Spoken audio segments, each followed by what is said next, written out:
Hi, welcome to Internet Sex Therapy. I'm Gigi Engle, and today we have a very interesting reader question that could definitely use a little internet sex therapy.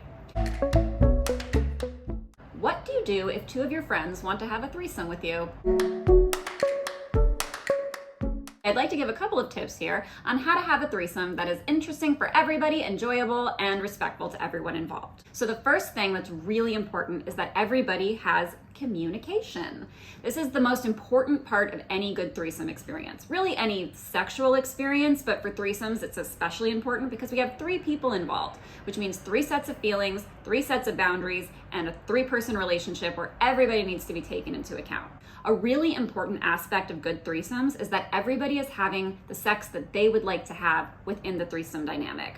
This means that everybody's boundaries are respected, everybody's sexual wishes are respected, and everybody feels like they're having a really good time. Before you even go into the threesome, this is a part of that delicious communication. You want to figure out what it is everybody is looking to get out of this experience, but you also want to figure out some ground rules. What are your boundaries? What are you into? What are you not into? What are you going to do when the threesome has ended? It's a really good idea to meet a third person in a public space because everybody should feel comfortable before you start to get sexy with it.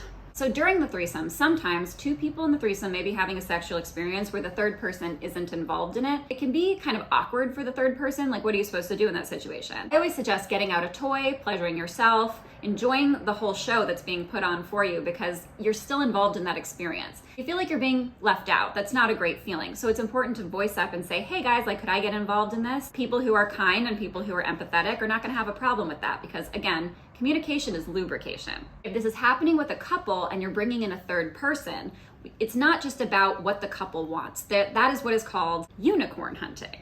Now, unicorn hunting is when a couple goes after a third person without really any regard for who that person is or what that person wants out of the sexual experience. This is not cool to do because a threesome is about everybody involved. So if you're a couple, check your privilege.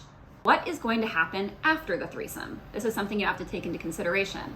I always say it's quite a gentleman move to order your threesome partner an Uber at the end of the night and put them in it if you're not comfortable with them sleeping over. So make sure you communicate that. This is how we are going to end the threesome.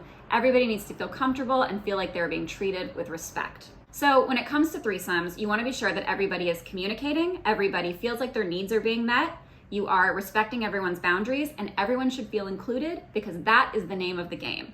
A good threesome is totally possible as long as everybody feels like they're having a great time. No shame in that. So I hope you enjoyed this episode of Internet Sex Therapy. Please like and subscribe if you'd like to see more videos. Thanks so much for watching.